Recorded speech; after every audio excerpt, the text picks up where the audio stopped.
Hello everyone, আজ আমরা অনেকদিন পর মুভি দেখতে যাচ্ছি, একটা ভূতের মুভি দেখতে যাচ্ছি। তো হঠাৎ করে রাস্তায় বৃষ্টি চলে আসে বিশ্ব বাংলা গেটের সামনে। তো কোনো রকমে আমরা মিরাজ সিনেমা হলের সামনে চলে আসি।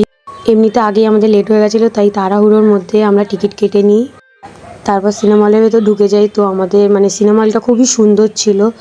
এখন আমরা ঢুকছি ভেতরে। বেশি লেট না করে আমরা তাড়াতাড়ি করে বসে পড়ি, কারণ আমাদের আগেই লেট হয়ে গেছে, মুভি চালু হয়ে গেছিলো। তো দুজন মিলে হালকা বসে মুভি দেখতে দেখতে একটুখানি ছবিও তুলে নিলাম, কারণ ছবি না তুললে আবার দেখতে খারাপ লাগবে ব্যাপারটা। তো মুভিটা খুবই সুন্দর হয়েছে, তোমরা এসে সিনেমা হলে দেখতে পারো, ফ্যামিলি নিয়ে সবাইকে নিয়ে আসতে পারো।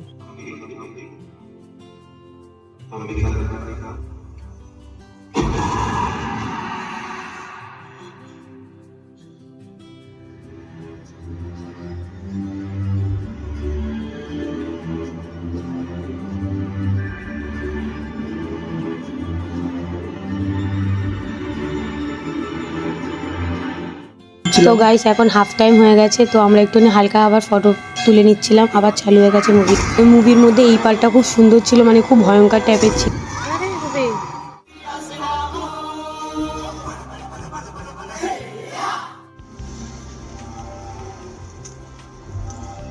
এবার মুভিটা প্রায় শেষ হতেই যায়। তো মুভিটা আমাদের শেষ হয়ে গেছে, এবার আমরা বেরাবো, কারণ এবার সেকেন্ড ধাপেও মুভি চালু হবে আবার। তো এখন আমরা বেরাচ্ছি। মুভিটা খুব সুন্দর হয়েছে, আমার খুব ভালো লেগেছে। মুভিটা খুব সুন্দর হয়েছে। এটা সত্যি কথা, মুভিটা খুব সুন্দর, ফ্যামিলি নিয়ে এসে দেখা যাবে, বেবি নিয়ে এসে দেখা যাবে, খুব সুন্দর। আমার তো খুব ভালো লেগেছে, আমার এইসব মুভি খুব ভালো লাগে। আমার এইসব মুভি খুব ভালো লাগছে। ও আমাকে ইচ্ছা করে ভ্যাঙায় গাইস, কিন্তু আমার খুব সত্যি সুন্দর লেগেছে। যেটা লেগেছে সুন্দর, সেটা তো সুন্দর। সত্যি মুভিটা ভালো হয়েছে। এখন আমাদের মুভি দেখা শেষ, তো আমরা এখন বাড়ি যাচ্ছি। এখন আমরা সিনেমা হল থেকে বেরিয়ে গেলাম গাইস। তো যেতে যেতে একটুখানি ভিডিও করে নিয়েছিলাম। টাটা।